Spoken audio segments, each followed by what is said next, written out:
and the type of surface you have on your ball. But for the most part, from what we've seen so far, yeah, there is conflicting theories in that, and we're hoping to learn more. The USBC is hoping to learn more. Kegel and other companies that put the patterns down the lanes and manufacture lane oils are always looking to learn more, and everybody's spending a lot of time and resources on becoming more knowledgeable about lane oils and the effects of the cover stocks. Absolutely. Very good point, Steve. And we're all trying, once again, to learn more and more. And because you as pro shop operators still have to always understand what's going on with the cover stocks. We teach you, and then in relation, you relate that information to your customers. Because the customer is the first one that comes back to you and says, why did my ball not hook as much as it did when I got it?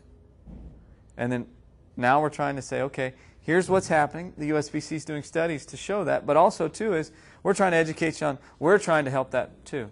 We're trying to give more information to you to get that, to slow that process down or to understand it better, to explain it better, so you can explain it to your customers. Because the bottom line of anything is, and even if we do slow the oil absorption rate, we're still, as it's a porous cover, it still will take oil into a cover. So no matter what, it's still all about how well you maintain the product, too. I always tell when you buy a brand new car, everybody loves that brand new car. They drive it off the lot. But if they don't do proper maintenance, change the oil, new tires, things, then it loses its performance. You don't go 30,000 miles on your car without changing the oil. Otherwise, you're going to be driving down the freeway and it's going to blow up, right? It's the same thing with a bowling ball. I mean, we ask you to, like I said, every 6 to 9 games just to make sure you keep it clean. I recommend a microfiber towel every shot because it's the best towel absorbency to pull oil off the ball too. Okay? It maintains it better. But what we're trying to do is we're trying to think ahead to those people. I do it. We all do it sometimes. As you get done bowling, you put your balls in your bag, you zip it up, and you go out the door, right? And many, many bowlers do that. It's probably less than 20% of the bowlers today do the proper maintenance on their bowling balls. So we're trying to, the 80% that don't, we're still trying to help those players out. We're trying to slow the oil absorption rates a little bit. We're trying to keep them happy longer, for you guys to keep them happy longer too. Because a lot of times when we create more friction with bowling balls, we create more porosity. Sometimes that's, one effect for the other. Big performance sometimes takes a little bit more maintenance to maintain that performance, okay? So this new cytoplasmic cover was another direction for us. Increase the durability, increase the longevity, but actually I wanted to slow the oil absorption rate slightly. And the ratio we shoot it at and the way we changed the matrix a little bit in the cover, we've actually done that. And the feedback is really good with this product. I mean, it's something that, like I said, I'm really excited about, and I want to make sure that nobody misses out on it. So like I said, we increase the durability, the oil absorption, and increase surface friction. If we go to the next one. So and probably an overall conclusion about this ball is we've gone another direction in weight block technology. We've stepped into another dimension, I guess you could say, in technology. Trying to maintain that differential, using a symmetric overall shape and then making it asymmetric by taking pieces and parts away from it. Maintaining its differential as it's traveling down the lane. So we always maintain continuous hook. The biggest thing about this ball is maintaining continuous hook. I don't want anybody to, everybody always likes the wow factor in bowling. They really do like the wow factor. They like their ball to go down the lane, down the lane, down the lane, and then when it hits the dry, they like it to bounce. But that's a lot of over and under reaction we see sometimes. With the cell, we can still get a real sharp angular move down the lane, but in overall characteristics of this bowling ball is continuous hook. When it hits the oil, it does read through the oil. When it hits the dry, I call it slower response time off the dry. And I mean slower response time is when it hits the dry, it stands and keeps continuing. That's the weight block in action.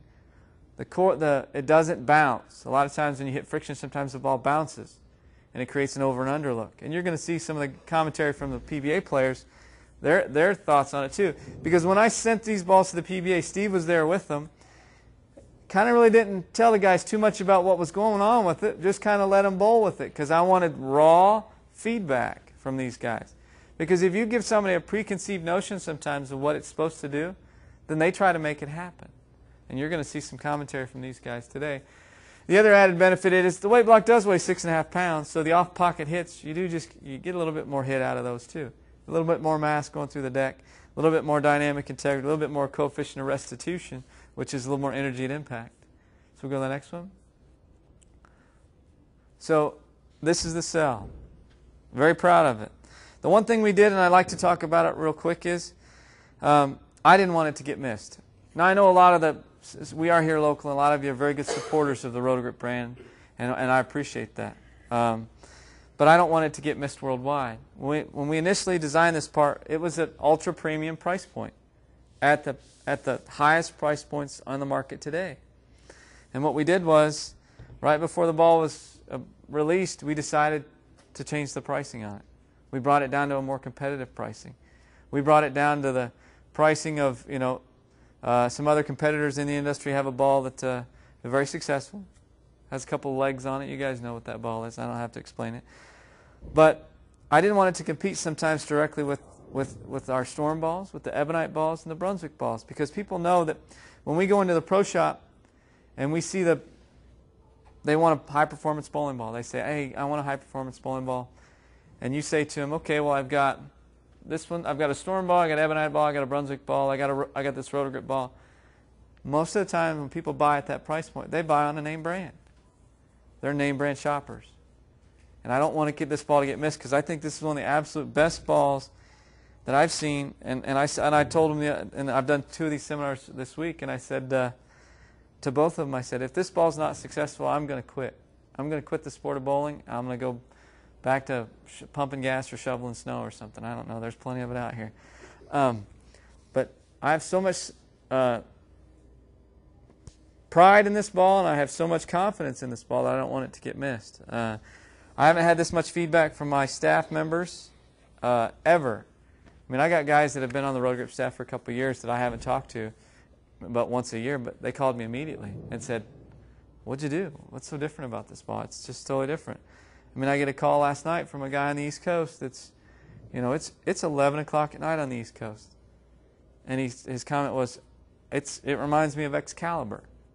When Excaliburs came out, if you guys remember Excaliburs, it was a whole different direction. It was a resin cover. He said, I had something that nobody else had I was bowling on a shark pattern. And me and my partner were using the ball, and both of us had something nobody else had. So he said, it's just a different direction. And if you notice, it's been out on tour 2 weeks. It's made the show both weeks. Danny Wiseman using it last week on the shark pattern. And what was the pattern for Scroggins? I can't remember that week. Was it Chameleon? That was the Scorpion. Scorpion pattern. So far, 2 weeks out there, it's made the show both weeks. Scroggins threw his action on the fill ball, and then he threw another ball all through the game. And the cell got him there all week long. But he said when he got to the show, he said it acted like it hooked too much. And in the long run, he probably should have thrown it. So, because it was a little bit better reading the lane. He was getting a lot of over-under out of what he was throwing. And he said this one actually blended it out more. Okay? So if we'll go on to, we're going to do some comparisons today. And this is when I sent these balls out to the tour. I sent out cells, and I asked the guys, give me your favorite layouts. And we're going to put your favorite layout in an Epic Odyssey versus a cell. Now, the Epic Odyssey's been out about a year. It was the strongest asymmetrical ball produced by Roto Grip. It was it still is, a high performance, low RG, about roughly a little bit lower than the cell. About the same amount of differential, just a little bit less differential, but a bigger asymmetric split and a totally different shape. And the tendency a lot of times that people said always about the Odyssey was it was a little bit, sometimes too much at the break point and sometimes not enough. It was a very